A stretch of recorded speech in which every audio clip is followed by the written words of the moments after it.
हर cast को scholarship मिलता है, जैसे ST SC, जनरल्स को क्यों नहीं? सीट नहीं मिलता है, जैसे कोटा पूरा होता है कहीं पे जाने से। कि आज की डेट में इंग्लिश को बहुत ही महत्व दिया जा रहा है। तो जब बच्चों का एग्ज़ाम ख़त्म हो जाता है, फाइनल एग्ज़ाम लगभग फरवरी मार्च अप्रैल में ख़त्म हो जाता है, तो मई जून 2 महीना बच्चों के पास रहता है, जो कि टाइम बच्चे इधर उधर बर्बाद कर देते हैं। अगर उस टाइम में बच्चों को अगर शॉर्ट क्लासेस दी जाए, जैसे कि उस 2-2.5 महीने में उसके अगले क्लास का पूरा सिलेबस कंप्लीट करवा दिया जाए, तो एक बार में वो सिलेबस कंप्लीट हो जाएगा, और एक बार जब वो साल में पढ़े तो उसका डबल रिवीजन हो जाएगा। तो इसके लिए कोचिंग की सुविधा उपलब्ध कराई जाए, जरूर कोशिश करेंगे। और इंग्लिश को महत्व दिया जाता है, इंग्लिश के लिए स्पेशल कोचिंग की सुविधा उपलब्ध कराई जाए।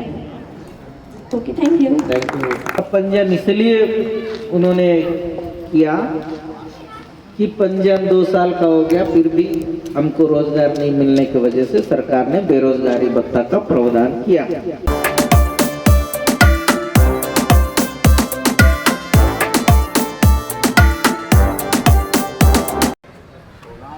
आप सभी का स्वागत, अभिनंदन।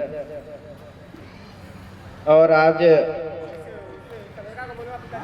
का दिन भारत की आंतरिक शक्ति के इतिहास में अहम दिन। इसी दिन 1999 में भारत की आंतरिक रिसर्च की संस्था इसरो ने भारत, जर्मनी और दक्षिण कोरिया के 3 उपकरणों को सफलतापूर्वक अंतरिक्ष की कक्षा में स्थापित किया। तो इस बात को मैं क्यों बोल रहा हूँ? सिर्फ दोरनापाल का युवा और युवती सिर्फ और सिर्फ वृत्ति क्यों बने, सिर्फ और सिर्फ टीचर क्यों बने? यहाँ के भी युवा अंतरिक्ष में जाए और नया मुकाम हासिल करें, ऐसा कुछ करना चाहिए। मैं इसलिए सबसे पहले अपनी बात और आज का जो महत्वपूर्ण दिन है उससे शुरुआत करें। पहले हमारे जो माता पिता थे, उस दौरान बिजलियां नहीं थी, कैंडल जलाकर, चिमनी जला कर रहते थे। आज हर गांव में बिजली, सड़कें नहीं थे, आज हर गांव में सड़क, पानी का व्यवस्था नहीं था, व्यवस्था हो। इन सारे सुविधाएं तो हो रही है, लेकिन कहीं ना कहीं बहुत सारे ऐसे सुविधाएं हैं, बहुत सारे ऐसे हमको करना है जो हम हो सकता है नहीं कर पाते। तो आप लोग अपना अपना राय दीजिए। हम भविष्य में सुकमा को बेहतर बनाने के लिए हम क्या कर सकते हैं? हमारा सुकमा या अपना दोरनापाल के लिए हम क्या करें जिससे हमारा दोरनापाल और सुकमा का नाम हो, और खुद कैसे आगे बढ़े, इस पर आप सब चर्चा कीजिए, अपनी अपनी बातें रखिए। तो मैं आप सबसे चाहूँगा, बेझिझक बिना डरे अपनी बात रखें। ये खुली चर्चा है और आप सबसे चर्चा करना है। तो good evening sir. Good evening. मेरा नाम चंपा मंडल है और मैं यही दोरनापाल की निवासी हूँ। सबसे पहले तो मेरा यहाँ पे सभी लोग, जितने लोग भी उपस्थित हैं, सभी से अनुरोध है कि यहाँ उपस्थित युवाओं के लोकप्रिय नेता के नाम से जाने जाने वाले माननीय हरीश कवासी जी का जोरदार तालियों के साथ स्वागत कीजिए। धन्यवाद। तो यहाँ हमारे मुख्य अतिथि के रूप में उपस्थित माननीय श्री हरीश कवासी जी से मेरा कुछ क्वेश्चन है। सर, जैसे यहाँ का विषय ही है कि युवाओं से चर्चा, तो मैं ये जानना चाहती हूँ कि आपका युवाओं के प्रति क्या सोच है? युवाओं को ऐसा क्या करना चाहिए जिससे वो अपनी भविष्य को तो उज्जवल करेंगे ही, साथ में दूसरों के भी मदद कर सकें? आपने बहुत ही अच्छा प्रश्न पूछा है। बुढ़ापे में तो आदमी, जब हम लोग 50 पार कर लेते हैं, तो जो चीज हम सोचते हैं वो कर नहीं पाते। जो भी करना होता है 20 साल तक तो हम नौकरी पे अपना सारा ध्यान लगाना चाहिए, नौकरी पढ़ाई पे, है ना, 20 साल तक पढ़ाई पे। उसके बाद हम लोग तो इतने संपन्न नहीं है कि अपना घर अच्छे से चले, है कि नहीं। युवा होने के नाते मैं यही कहना चाहूँगा कि जो अपने माता पिता का सपना है उसको हमको पूरा करने के लिए सबसे पहले दृढ़ संकल्प की जरूरत है। ऐसे अनेक कठिनाइयां आती हैं। चलो मैं संपन्न घर से पैदा हुआ, कोई अपना भाई संपन्न घर से पैदा हुआ, 100% में सिर्फ 10% लोग ही अपने संपन्न घरों से होंगे, लेकिन 90% आज भी संपन्न। तो अपने पिता का जो सपना है, मेरी बेटी पढ़ेगी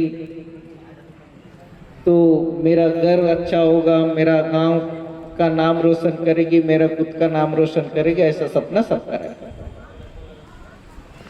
तो इस सपने को पूरा करने में सबसे पहले आपको बहुत सारी तकलीफों से गुजरना पड़ेगा। उन कठिनाइयों को आप कैसे सामना करें वो आप पर डिपेंड करें। तो सबसे पहले उन कठिनाइयों से लड़ने के लिए दृढ़ संकल्प की जरूरत है। दृढ़ संकल्प के साथ आगे बढ़िए और अपना और खुद का नाम रोशन कीजिए। और सबसे पहले तो पढ़ाई, एक सबसे बड़ा हथियार है शिक्षा। शिक्षा के बिना हम समाज के लिए, अपने घर के लिए, अपने गांव के लिए कुछ नहीं कर सकते।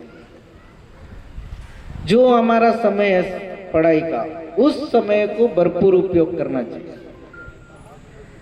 एक ही माध्यम है हमको आगे ले जा सकता है, वो है शिक्षा। और उसके बाद आप किस चीज में आपको सबसे ज्यादा रुचि है उस पर काम कीजिए।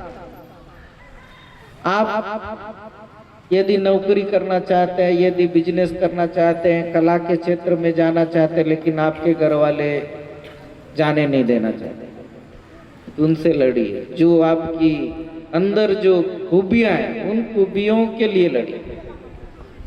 तो बहुत सारे ऐसे होते हैं कि हमारी मर्जी के बिना अपने घर वाले भी हमारे ऊपर थोप देते हैं कि तुमको ऐसा करना, ऐसा करना। लेकिन अपने घर वालों से भी लड़ना पड़े तो लड़िए कि मैं मेरे अंदर इस चीज का टैलेंट है तो मैं इसी चीज पे जाऊं। तब ईमानदारी के साथ कार्य करिए, आगे बढ़ने से कोई रोक नहीं। मॉर्निंग सर, मैं पुष्पा बैराग हूँ और यहीं का निवासी हूँ। सर, आपने जैसा अभी बताएं कि हर मोड़ पे शिक्षा ही ज़रूरत है, तो अगर हमारा घर का भी सपोर्ट हो, हम कितना लेकिन कहीं ना कहीं जाके हम रुक जाते हैं। और यहाँ का तो दोरनापाल में कि हर भारत में हर तरह का लोग रहते हैं, तो बाकी ये दोरनापाल मतलब छत्तीसगढ़ में सबसे पहले एसटीए का सीट क्यों मिलता है और बाकी हम पीछे क्यों रह जाते हैं? सबका तो सीट मिलना चाहिए ना।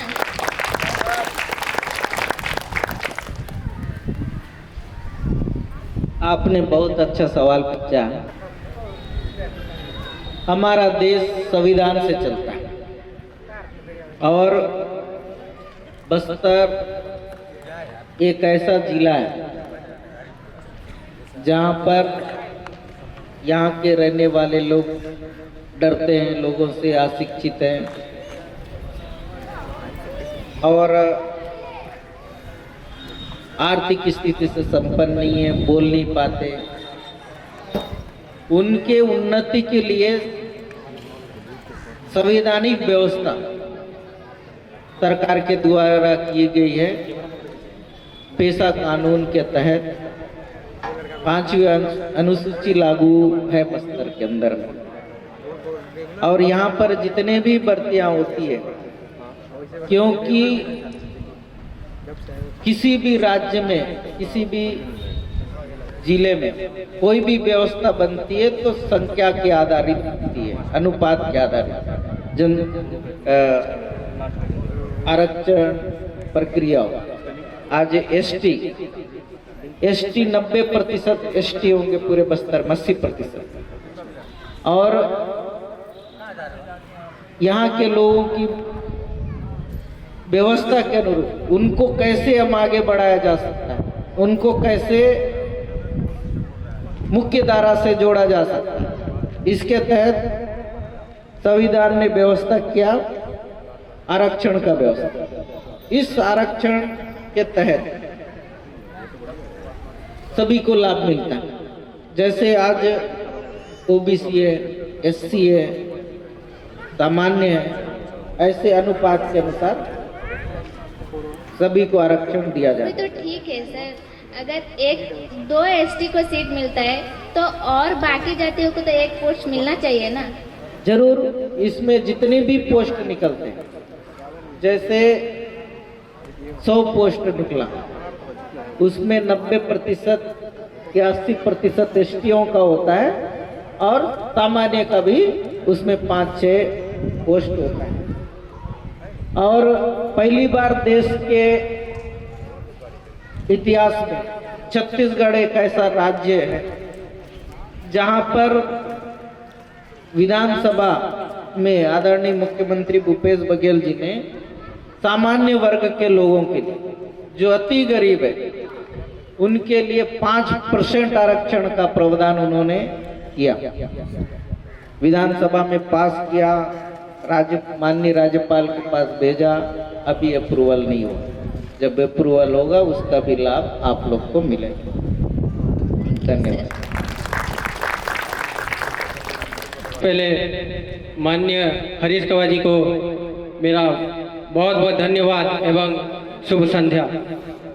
और मेरे आए सभी नौजवानों को भी इसी तरह मैं हार्दिक स्वागत एवं अभिनंदन करता हूं एवं नमस्कार करता हूं, जो इस नवयुवा चर्चा पे शामिल होने के लिए। मेरा सवाल यह है महोदय जी कि जैसे कि हम सब जानते हैं, हमारा जो सुकमा जिला है बहुत ही पिछड़ा वर्ग है अभी भी, और पिछले कई सालों से ये चल ही रहा है, अभी तक इसमें कुछ बदलाव नहीं हो पाया। तो मैं इसके लिए जानना चाहूँगा इसमें क्या कमी रह गई है और इसको कैसे सुधार किया जाए, ताकि हम नवयुवकों इस मसला को हल कर सकें और हमें ये सुझाव दें कि हम आने वाले जनरेशन, आने वाली पीढ़ियों में किस तरह से हम अपने लक्ष्य को प्राप्त कर सकें और हम भी कई बड़े उपाधियों प्राप्त कर सकें, जैसे कि हम यूपीएससी क्लियर कर सकें, सीजीपीएससी क्लियर कर सकें। इसके लिए हमें कुछ राय दें महोदय जी। क्या बदलाव क्या नहीं हुआ वो बताइए। बदलाव सर, हमारे जो नवयुवक हैं ग्रेजुएट तो कर लेते हैं, लेकिन आगे जाके फंस जाते हैं कि हम क्या करें, कैसे करें, क्या चीज़ हमें कमी हो रही है, क्या चीज़ हमें नहीं मिल रहा है। इसके लिए कुछ सुझाव दूंगा। पीएससी, यूपीएससी, इन सभी चीज़ों को करने के लिए कठिन परिश्रम की जरूरत है।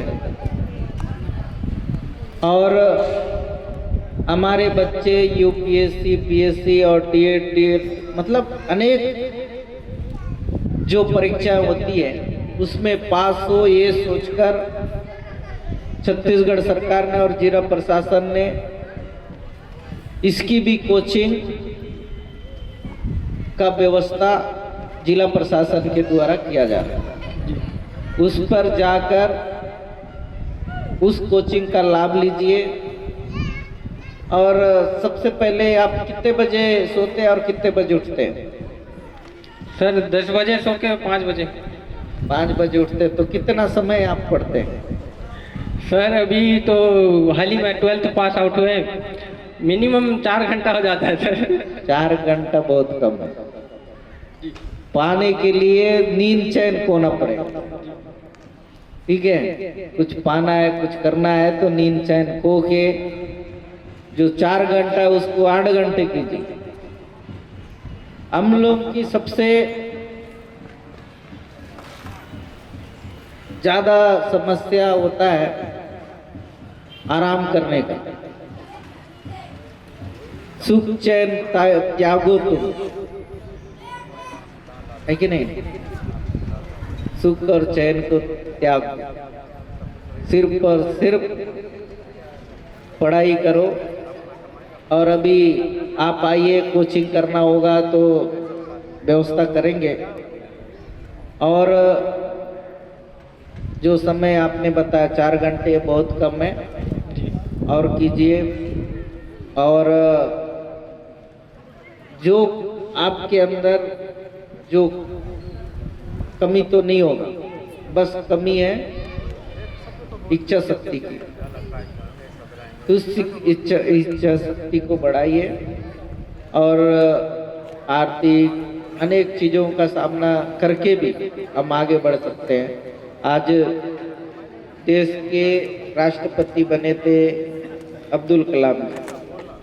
वो भी संपन्न नहीं थे उनके परिवार, लेकिन वो भी कठिन परिस्थितियों में उन्होंने पढ़ाई करी और एक ऐसे वैज्ञानिक बने और राष्ट्रपति बने। और जरूर आप भी एक दिन राष्ट्रपति बन सकते हैं, एक दिन प्रधानमंत्री बन सकते हैं, जो चाहे वो बन सकते हैं। बस होना है हिम्मत और आगे बढ़ने की चाहत। और जब कभी भी किसी चीज की जरूरत होगी तो उसके लिए हम बैठे, है ना? बस कोचिंग कीजिए, जो 4 घंटे उसको बढ़ा दीजिए। सुबह उठिए, पढ़िए, सिर्फ और सिर्फ हमारा ध्यान पढ़ाई पे होना चाहिए। और कभी कोई बात होगी तो पर्सनली आकर मिल सकते हैं, ठीक है? धन्यवाद। मेरा और एक सर, जैसे कि हम सब जानते हैं आप जिला पंचायत, जनपद पंचायत के अध्यक्ष हैं, तो आपने ये सब मुकाम कैसे हासिल किया? आपको इसमें क्या क्या कठिनाई का सामना करना पड़ा, क्या क्या आपके मसला रहा है, तो इसके बारे में कुछ 2 शब्द बताएंगे हमारे नवयुवकों को।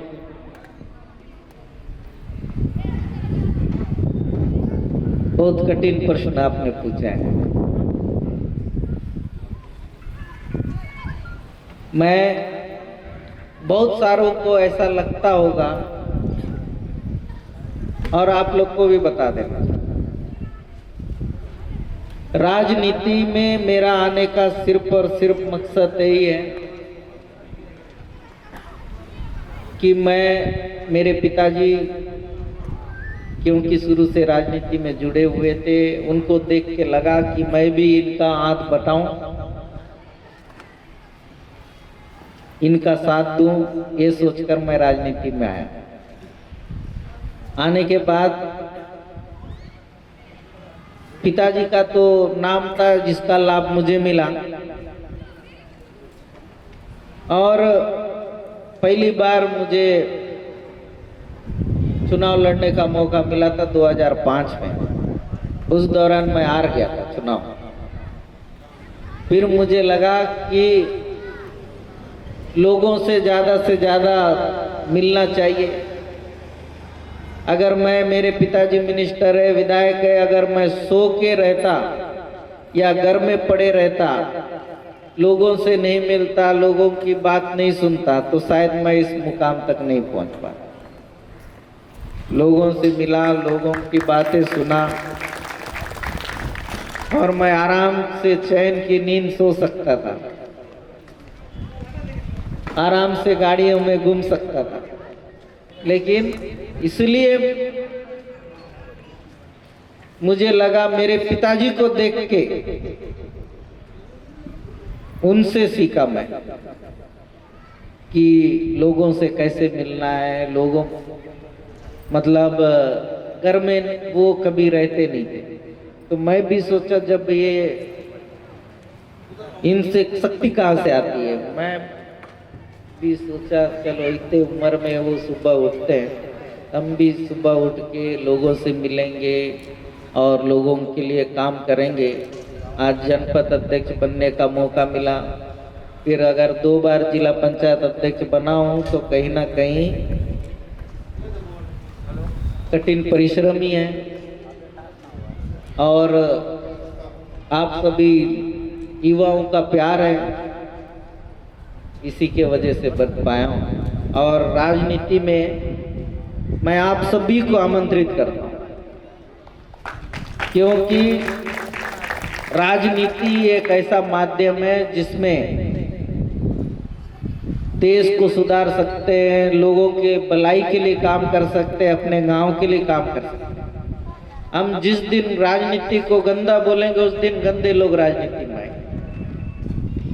माननीय श्री हरीश कवासी जी को मेरा एवं सभी सहपाठी भाई बहनों को मेरा नमस्कार। मेरा नाम है मुकेश यादव और मैं दोरनापाल का निवासी हूँ। और माननीय श्री हरीश कवासी जी से ये सवाल है कि हमारे सुकमा जिला एवं बस्तर सभी जगह शिक्षा महत्व है। शिक्षा के लिए सभी जगह स्कूल तो है, शिक्षा तो दिया जाता है, बट सभी स्कूल में शिक्षकों की कमी हो जाती है। तो इस समस्या को आप जल्दी हल करें एवं शिक्षक हमारे स्कूल में प्रोवाइड करें, यही कष्ट चाहता हूँ। और जितना जल्दी हो सके उतना जल्दी हमारे स्कूलों में शिक्षकों की सुविधा करें। मुकेश यादव जी, आपने बहुत ही अच्छा सवाल किया है। आपने देखा होगा धीरे धीरे शिक्षा का स्तर भी सुधर रहा है। 2003 से लेकर शिक्षकों की भर्ती 2001 से लेकर 2003 में बहुत भर्ती हुई थी। उसके बाद 2003 से 4 से लेकर 2018 तक की भर्तियां कछुआ के चाल पर हुई। पहले खरगोश की रेस पे हुआ था और इन 15 सालों में शिक्षकों की भर्ती बहुत कम हुई, जिसके वजह से शिक्षकों की कमी रही। आज भी गणित का कई शिक्षक नहीं, कई अंग्रेजी का शिक्षक नहीं, ये शिक्षकों से सुकमा जिला जूझ रहा है। इस बात को मैं मानता हूं और इस बात की भी खुशी है कि जो स्कूलें पिछले सरकार के द्वारा बंद किया था, चाहे वो जगरगुंडा का हो, चाहे वो किस्टाराम का हो, बेजी का हो, उन स्कूलों को पुनः चालू करने का काम छत्तीसगढ़ सरकार ने किया। उसके बाद सबसे पहला काम जो छत्तीसगढ़ सरकार ने किया, आदरणीय भूपेश बघेल जी ने, आत्मानंद स्कूल की व्यवस्था। आज आत्मानंद स्कूल बड़े बड़े प्राइवेट स्कूलों के मुकाबले में है। आज बड़े बड़े जो पैसे वाले वो लोग भी आत्मानंद में एडमिशन कराना चाहते हैं। ऐसी व्यवस्था इन्होंने की है। इतनी व्यवस्था से पर्याप्त नहीं है, मैं मानता हूं। तो जैसे ही सरकार बनी, आदरणीय मुख्यमंत्री भूपेश बघेल जी बने, कवासी लखमा जी मंत्री बनने, उसके बाद उन्होंने पहले ही चरण में उन्होंने घोषणा की कि शिक्षकों की कमी है, इसलिए हम 12,000 शिक्षकों की भर्ती करेंगे। भर्ती प्रक्रिया चालू हुई, लेकिन कोर्ट में बहुत सारे ऐसे लोग हैं जो कोर्ट जाते हैं, कोर्ट चले गए, जिसके वजह से भर्ती प्रक्रिया रुक गई। और उसके वजह से फिर भी आत्मानंद खोल के जो अतिथि शिक्षकों के माध्यम से डीएमएफ की राशि से शिक्षकों की व्यवस्था सरकार ने की और अभी 12,000 या 15,000 शिक्षकों की भर्ती का शायद विज्ञापन भी जारी सरकार ने किया है। श्री हरीश कवासी को मेरा सत सत प्रणाम और सभी प्यारे भाइयों को मेरा भी प्रणाम। नाम अनिकेत भत्रा सर, मैं यही कहना चाहता हूं आज के बेरोजगार की समस्या को लेकर कि 2012 के अनुसार इंग्लिश मीडियम यहां पर थी ही नहीं और आजकल सर जो भी वैकेंसी निकाले जाते हैं वो अंग्रेजी मीडियम से ही निकाले जाते हैं। तो इसलिए सर अधिकांश सुकमा के बेरोजगार युवाओं हैं। तो इसका सर आप थोड़ा निराकरण करके बताइए कि सिर्फ और सिर्फ, जबकि भारत की बोली में, राष्ट्रीय बोली में अंग्रेजी आती ही नहीं है, लेकिन अंग्रेजी को ही सर्वप्रथम मान्यता आज के डेट में क्यों दिया जा रहा है? यही मेरा सवाल है सर।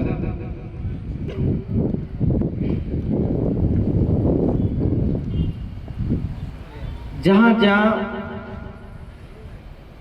पोस्ट होते हैं शिक्षकों में ही अंग्रेजी मांगते होंगे, बाकी तो नहीं मांगते जी। आप जैसे हमारी बहनें हैं जो नर्स बनी हैं, उसमें तो अंग्रेजी नहीं मांगे होंगे, है ना। जहाँ पर शिक्षक हमको अंग्रेजी विषय पढ़ाना हो, उस जगह में वहाँ पर अंग्रेजी हमको चाहिए, उस जगह में हिंदी वाले का काम नहीं होगा। जहाँ गणित चाहिए वहाँ विज्ञान ये कॉमर्स वालों का काम नहीं हो, कॉमर्स नहीं यार, क्या बोलते हैं, आर्ट्स वालों का काम नहीं हो। तो ऐसा व्यवस्था है जहाँ पर पोस्ट के अनुसार इंग्लिश शिक्षक की जरूरत है तो इंग्लिश का वैकेंसी निकलेगा। गुड इवनिंग सर, मेरा नाम कृष्णा हीरा है, मैं दोरनापाल का निवासी हूँ। मैं आपसे शिक्षा के क्षेत्र में ही प्रश्न पूछना चाहता हूँ। जैसे कि सर बहुत सारे स्कूल में टीचरों की पूर्ति तो है, लेकिन ऐसा है कि हमारे क्षेत्र में टीचर तो हैं, लेकिन उनके लापरवाही के कारण छात्र लोग अच्छे से नहीं कर पाते हैं, और जिस कारण से हम लोग को साल भर जो है परीक्षा साल इसी से पढ़ना पड़ता है, जिस कारण से हम लोग को दूसरा जो नॉलेज है वो सब नहीं मिल पाता है। इसी कारण हम लोग बाहर कॉम्पिटिटिव एग्ज़ाम वगैरह निकालने के लिए ज़्यादा सफल नहीं हो पाते हैं। तो इसके निवारण के लिए जरूर इसका निवारण करेंगे। और जैसे हर कोई अच्छा होता है ये जरूरी नहीं है ना, कोई अच्छा पढ़ाता है, कोई शिक्षक अच्छा नहीं पढ़ाता, तो इसके लिए आप बोलिए। जैसे आज मान लीजिए आपका स्कूल है, स्कूल में कोई शिक्षक नहीं आता, पढ़ाता नहीं, तो शिकायत कीजिए, जरूर कार्रवाई होगी और अच्छे से। इसलिए तो अभी शिक्षकों की कमी है, एक दो शिक्षक हैं, फिर हम भर्ती करेंगे तो निश्चित रूप से शिक्षा व्यवस्था सुधरेगी।